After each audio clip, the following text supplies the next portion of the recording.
Buenos días, soy José María Perelló, el tutor del proyecto que os presentaremos. Y cuando surgió esta idea de este proyecto, quisimos basarnos en el principio de la dependencia que ahora tenemos de las energías fósiles y buscar una alternativa, tanto a nivel de construcción como a nivel de movimiento y desplazamiento y transporte, para no depender tanto de las energías convencionales. A nivel de energía de calefacción, de energía de refrigeración básicamente, o de la dependencia en el transporte, en nuestro caso, de las energías eléctricas de suministro. Os presento a Andrea Andrade y a Nadia Pellegrín, que nos expondrán su proyecto de casa bioclimática, aprovechando al máximo las energías renovables que nos ofrece la naturaleza, y el proyecto, aparte del proyecto de transporte, que lo ha realizado Ricard Casals, que consistiría en aprovechar las energías, en este caso renovables fotovoltaicas, para la propulsión de un coche eléctrico a motor.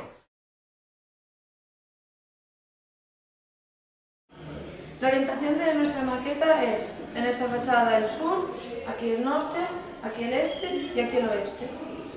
Entonces hay construido un muro de trombe que está orientado, como ha dicho mi compañera, al sur para poder aprovechar al máximo la energía solar, porque el sol sale del este, pasa por el sur y se pone en el oeste.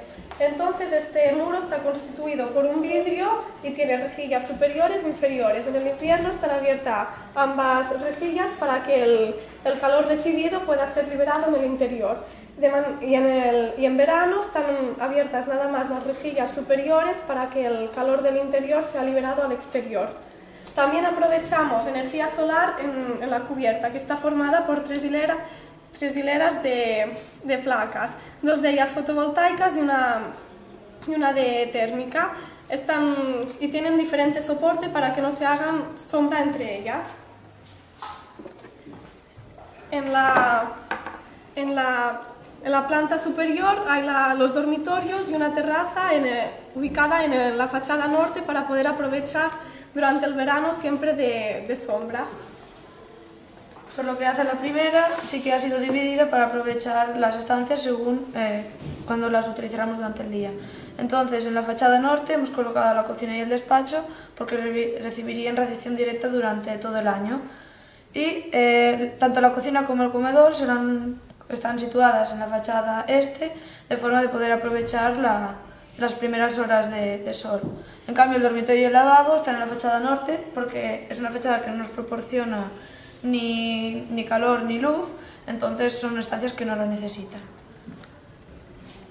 Por lo que hace a la planta baja, decidimos hacer el garaje, en la cual nos cabrían dos coches, y del otro lado tendríamos los dos depósitos de acumulación de agua y la caldera de biomasa. Pero como nos sobraba espacio, decidimos hacer un tipo comedor y bodega para comidas familiares. Por lo que hace al jardín, lo que es el suelo está recubierto de trébol porque es un tipo de césped que consume muy poca agua, y los árboles son de hoja caduca, lo que permite que en invierno se pueda pasar el sol y en verano no permitiría el paso de este. En conclusión, nuestro hábitat bioclimático tiene unos elementos diferenciales que lo hacen más atractivo al mercado en esta situación de crisis inmobiliaria que estamos sufriendo actualmente. Por lo que hace el presupuesto, son aproximadamente 300.000 euros, y de estos aproximadamente unos 62 pertenecerían a la instalación de elementos diferenciales, pero que serían recuperados al cabo de 20 años gracias a elementos como son el muro de trombe, el doble vidrio y etcétera, y también a la venta de la energía eléctrica. Decidimos hacer esta casa bioclimática porque es un elemento diferencial ante el mercado delante de la crisis actual que estamos viviendo. Se ha partido de un coche de control comercial en el cual está formado por un motor de 5,6 vatios y funciona gracias a una batería recargable de 9,6 voltios. La modificación realizada en nuestro vehículo ha consistido en la instalación de un grupo de 24 placas solares fotovoltaicas en serie. Cada placa tiene un voltaje de 0,95 voltios, por lo tanto, al estar conectadas en serie, nos dan un total de 10,8 voltios que son que nos permiten, que son suficientes para recargar la batería. Esta batería lo que hará será accionar el motor. Este es el coche del cual se ha partido. A continuación se le ha aplicado una capa de pintura y se han eliminado elementos innecesarios como una antena que tenía en la parte de atrás. A continuación se ha conectado el conjunto de las 24 placas solares en serie y se han conectado dos cables conductores, uno de positivo y uno negativo, que son los que eran conectados a la batería.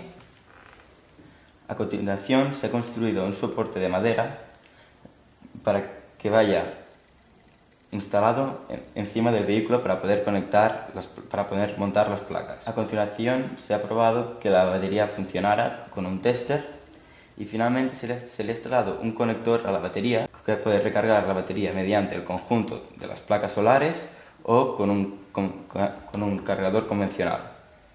Y finalmente se ha instalado todo el soporte encima del vehículo.